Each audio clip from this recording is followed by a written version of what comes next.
কি পরিমাণ মজা হয় রুই মাছের মাথা দিয়ে আলুর ঘাটি। আশা করি এই রেসিপিতে আপনারা একবার ট্রাই করে দেখবেন, নিরাশ হবেন না। আসসালামু আলাইকুম। আশা করি সবাই ভালো আছেন। আলহামদুলিল্লাহ আমরাও ভালো আছি। তাহলে চলুন আজকে রুই মাছের মাথা দিয়ে আলুর ঘাটি কীভাবে রান্না করলাম।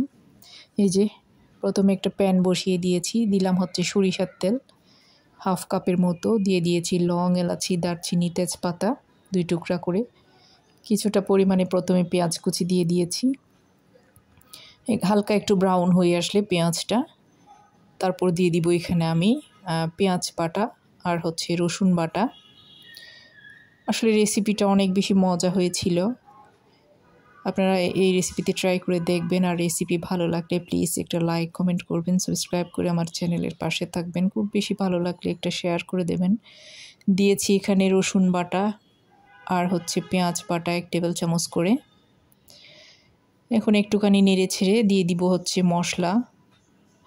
মশলার মধ্যে এখানে আমি দিয়ে দিব প্রথমে গরম মশলা দিয়ে দিব।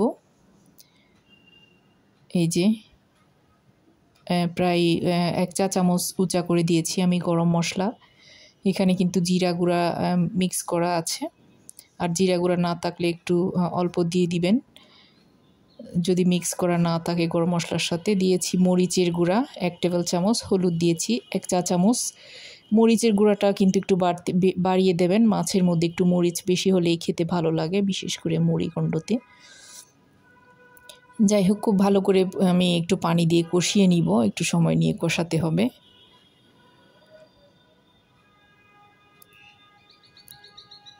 লবণ দিয়ে দিয়েছি, লবণটা তো স্বাদ মতো দিতে হবে। পানি দিয়ে আমি কিছু সময় এটা আগে কষিয়ে নিব যাতে তেলটা উপরে ভেসে ওঠে। তেলটা যখন উপরে ভেসে উঠবে, এখন আমি রুই মাছের মাথা যে ধুয়ে রেখেছি লবণ আর হলুদ দিয়ে, খুব ভালো করে ধুয়ে আমি পরিষ্কার করে রেখে দিয়েছি, সেখান থেকে দিয়ে দিচ্ছি মাছের মাথাগুলা। আমি এখানে বড় বড় মাছের মাথা দিয়ে দিয়েছি প্রায় 3টা। এরপরে আমি কিছু ছোট টুকরো দিয়ে দিব। মাছের মাথাটা দিয়ে একটু নেড়ে চেড়ে দিয়ে এখন আমি ঢাকনা দিয়ে কিছু সময় এটা রান্না করব, মানে কষিয়ে নিব আর কি।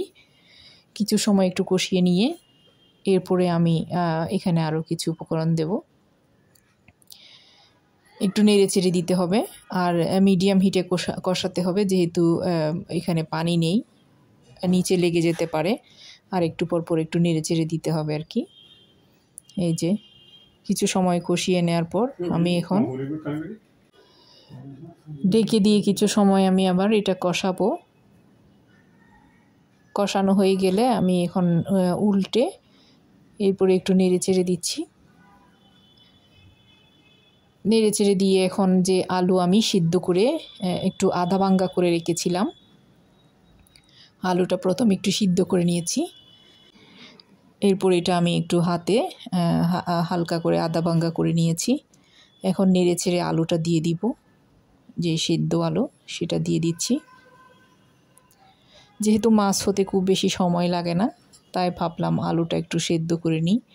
আর সিদ্ধ করে কিন্তু চটকে দিতে হবে। এই যে প্রায় আমি এখানে 2 কাপের মতো আলু দিয়ে দিয়েছি।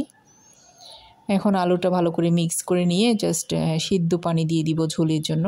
ঝোলের জন্য সব সময় একটু গরম পানি দিলেই কিন্তু তরকারির স্বাদটা ভালো আসে আর কি।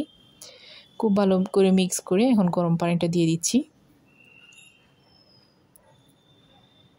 তারপর হচ্ছে নেড়ে চেড়ে দিয়ে ঢাকনা দিয়ে রান্না করে নিব আর কি।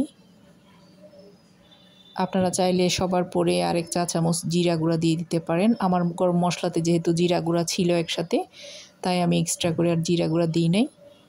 এটাতে আপনারা চেষ্টা করবেন একটু জিরা গুঁড়া দিতে, তাহলেই কিন্তু স্বাদটা ভালো আসে আর কি। যাই হোক, নেড়ে ছেড়ে ঢাকনা দিয়ে আমি রান্না করে নিব। এটা যতক্ষণ না সিদ্ধ হয় কিংবা প্রপারলি রান্না হয়ে যায় ততক্ষণ আমি এটি রান্না করে নিব। এর মধ্যে আমি ঢাকনা তুলে কিছু সময় একটু নেড়ে চেড়ে দিব। ঝোলটাও টেনে আসবে, রান্নাটাও হয়ে আসবে যখন, তখন আমি এটা আপনাদেরকে সার্ভ করে দেখাবো। ভীষণ মজা হয়েছিল, আসলে অনেক বেশি মজা হয়েছিল।